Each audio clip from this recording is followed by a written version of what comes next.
Selaras dengan alam, selaras dengan Tuhan, menemukan jalan pulang dalam diri. Oleh Mansur Martam, penyuluh agama Islam. Aku sesuai dengan prasangka hambaku kepadaku. Hadis Qudsi. Di banyak penjuru Nusantara, ketika seseorang tertimpa kemalangan beruntun, sakit tak kunjung sembuh, panen gagal, atau rumah tangga tak henti dilanda cekcok, para tetua sering berbisik, dia mungkin tidak lagi selaras dengan alam. Ungkapan itu terdengar sederhana, tapi menyimpan hikmah yang mendalam. Sebab, dalam kebijaksanaan lokal, alam bukan benda mati, melainkan makhluk hidup yang merespons batin manusia.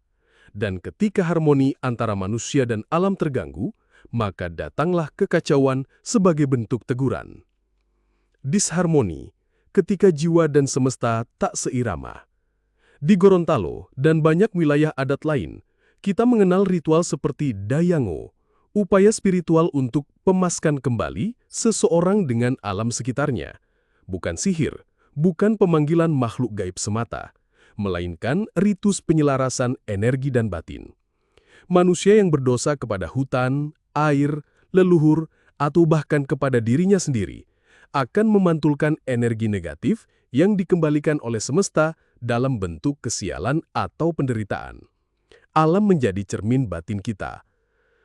Dalam tasawuf, setan itu bayangan batinmu. Tasawuf, jalan ruhani dalam Islam, memandang masalah hidup sebagai hasil dari ketidakharmonisan batin manusia dengan Tuhan. Ketika prasangka kepada Allah buruk, ketika hati dipenuhi cemas, iri, atau sombong, maka hidup menjadi sempit. Seolah-olah seluruh dunia sedang memusuhi kita. Aku sesuai dengan prasangka hambaku kepadaku. Jika ia berprasangka baik, maka baginya kebaikan. Jika ia berprasangka buruk, maka baginya keburukan. Dalam tafsir para sufi, ini berarti bahwa realitas luar adalah cermin dari batin dalam.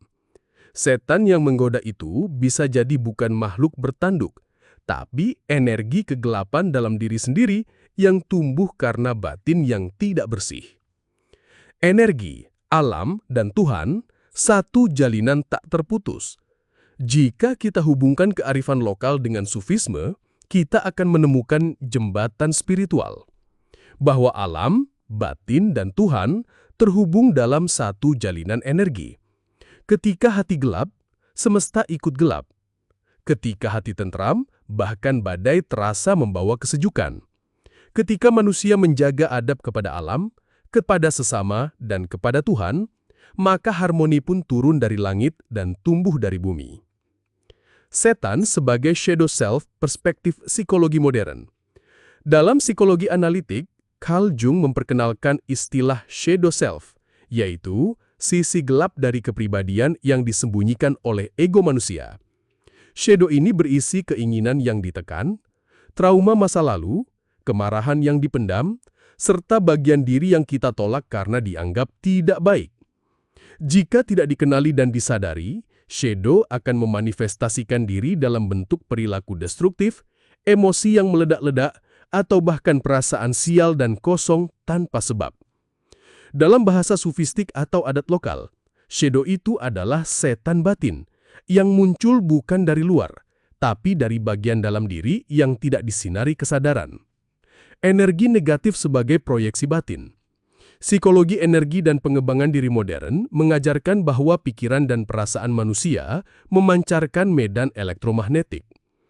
Ketika seseorang sering berpikir negatif, menyimpan dendam, membenci hidup atau menyalahkan Tuhan, maka ia membentuk medan resonansi negatif yang dipantulkan kembali oleh dunia di sekitarnya. Ini sangat selaras dengan hadis Qudsi. Aku sesuai prasangka hambaku kepadaku. Dan juga kepercayaan lokal, jika engkau tidak harmonis dengan alam, alam pun akan tidak ramah kepadamu. Penyembuhan, kesadaran diri, dan penyelarasan. Dalam psikologi transpersonal, penyembuhan batin bukan hanya soal menyelesaikan trauma, tapi menyadari keterhubungan antara manusia dengan semesta dan Tuhan. Praktek seperti mindfulness, meditasi, inner child healing, semuanya adalah versi modern dari zikir, tafakur, dan muhasabah dalam Islam. Dalam budaya lokal, ini bisa dilakukan lewat ritus pemurnian jiwa, seperti dayango atau pemujaan leluhur yang tujuannya bukan menyembah, tapi mendamaikan batin yang bergejolak. Refleksi psikospiritual. Jadi, dalam semua lapisan pemahaman, baik dari budaya lokal, tasawuf maupun psikologi modern, kita sampai pada satu kesimpulan bersama, bahwa apa yang kita alami di luar adalah pantulan dari apa yang belum selesai di dalam. Dan ketika kita menenangkan diri, menyadari luka, membersihkan prasangka, dan menyelaraskan niat, maka dunia pun terasa lebih ringan, lebih damai, dan lebih bersahabat.